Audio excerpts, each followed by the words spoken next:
विक्रम और बेताल। बहुत पुरानी बात है। धारा नगरी में गंधर्वसेन नाम का एक राजा राज करते थे। उसके 4 रानियां थीं। उनके 6 लड़के थे जो सबके सब बड़े ही चतुर और बलवान थे। संयोग से एक दिन राजा की मृत्यु हो गई और उनकी जगह उनका बड़ा बेटा शंख गद्दी पर बैठा। उसने कुछ दिन राज किया, लेकिन छोटे भाई विक्रम ने उसे मार डाला और स्वयं राजा बन बैठा। उसका राज्य दिनों दिन बढ़ता गया और वह सारे जम्बूद्वीप का राजा बन बैठा। एक दिन उसके मन में आया कि उसे घूमकर सैर करनी चाहिए और जिन देशों के नाम उसने सुने हैं उन्हें देखना चाहिए। सो वह गद्दी अपने छोटे भाई भर्तृहरि को सौंपकर योगी बनकर राज्य से निकल पड़ा। उस नगर में एक ब्राह्मण तपस्या करता था। एक दिन देवता ने प्रसन्न होकर उसे एक फल दिया और कहा कि इसे जो भी खाएगा वह अमर हो जाएगा। ब्राह्मण ने वह फल लाकर अपनी पत्नी को दिया और देवता की बात भी बता दी। ब्राह्मणी बोली, हम अमर होकर क्या करेंगे, हमेशा भीख मांगते रहेंगे, इससे तो मरना ही अच्छा है। तुम इस फल को ले जाकर राजा को दे आओ और बदले में कुछ धन ले आओ। ये सुनकर ब्राह्मण फल लेकर राजा भर्तृहरि के पास गया और सारा हाल कह सुनाया।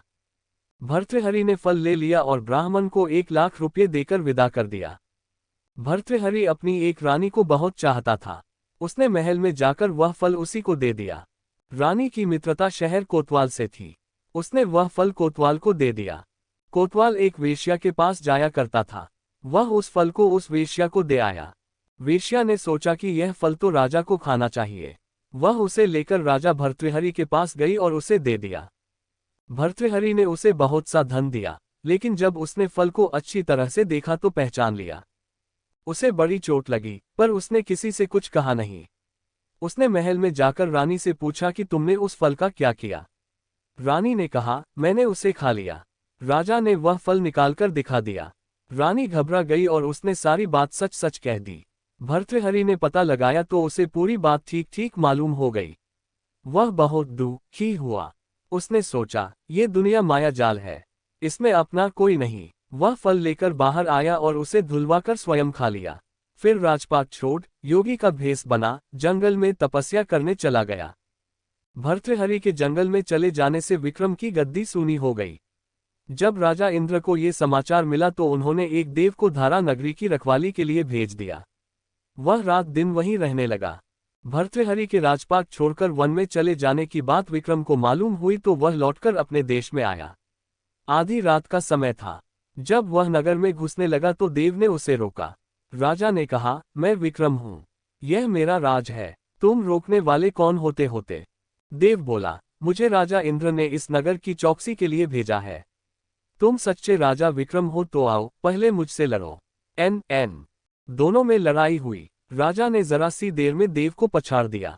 तब देव बोला, हे राजन, तुमने मुझे हरा दिया, मैं तुम्हें जीवन दान देता हूँ। इसके बाद देव ने कहा, राजन, एक नगर और एक नक्षत्र में तुम 3 आदमी पैदा हुए थे। तुमने राजा के घर में जन्म लिया, दूसरे ने तेली के और तीसरे ने कुम्हार के। तुम यहाँ का राज करते हो, तेली पाताल का राज करता था। कुम्हार ने योग साधकर तेली को मारकर शमशान में पिशाच बना सिरस के पेड़ से लटका दिया है। अब वह तुम्हें मारने की फिराक में है, उससे सावधान रहना। इतना कहकर देव चला गया और राजा महल में आ गया। राजा को वापस आया देख सबको बड़ी खुशी हुई। नगर में आनंद मनाया गया। राजा फिर राज करने लगा। एक दिन की बात है कि शांतिशील नाम का एक योगी राजा के पास दरबार में आया और उसे एक फल देकर चला गया। राजा को आशंका हुई कि देव ने जिस आदमी को बताया था कहीं ये वही तो नहीं है। ये सोच उसने फल नहीं खाया, भंडारी को दे दिया। योगी आता और राजा को एक फल दे जाता। संयोग से एक दिन राजा अपना अस्तबल देखने गया था। योगी वहीं पहुंच और फल राजा के हाथ में दे दिया। राजा ने उसे उछाला तो वह हाथ से छूटकर धरती पर गिर पड़ा। उसी समय एक बंदर ने झपटकर उसे उठा लिया और तोड़ डाला। उसमें से एक लाल निकला, जिसकी चमक से सबकी आंखें चौंधिया गईं। राजा को बड़ा अचरज हुआ। उसने योगी से पूछा, आप ये लाल मुझे रोज क्यों दे जाते हैं। योगी ने जवाब दिया, महाराज, राजा, गुरु, ज्योतिषी, वैद्य और बेटी, इनके घर कभी खाली हाथ नहीं जाना चाहिए। राजा ने भंडारी को बुलाकर पीछे के सब फल मंगवाए। तुड़वाने पर सब में से एक एक लाल निकला। इतने लाल देखकर राजा को बड़ा हर्ष हुआ। उसने जौहरी को बुलवाकर उनका मूल्य पूछा। जौहरी बोला, महाराज, ये लाल इतने कीमती हैं कि इनका मोल करोड़ों रुपयों में भी नहीं आंका जा सकता। एक एक लाल एक एक राज्य के बराबर है। ये सुनकर राजा योगी का हाथ पकड़कर गद्दी पर ले गया। बोला, योगीराज, आप सुनी हुई बुरी बातें दूसरों के सामने नहीं कही जाती। राजा उसे अकेले में ले गया। वहां जाकर योगी ने कहा, महाराज, बात यह है कि गोदावरी नदी के किनारे मसान में मैं एक मंत्र सिद्ध कर रहा हूं। उसके सिद्ध हो जाने पर मेरा मनोरथ पूरा हो जाएगा। तुम एक रात मेरे पास रहोगे तो मंत्र सिद्ध हो जाएगा। एक दिन रात को हथियार बांधकर तुम अकेले मेरे पास आ जाना। राजा ने कहा, अच्छी बात है। इसके उपरांत योगी दिन और समय बताकर अपने मठ में चला गया।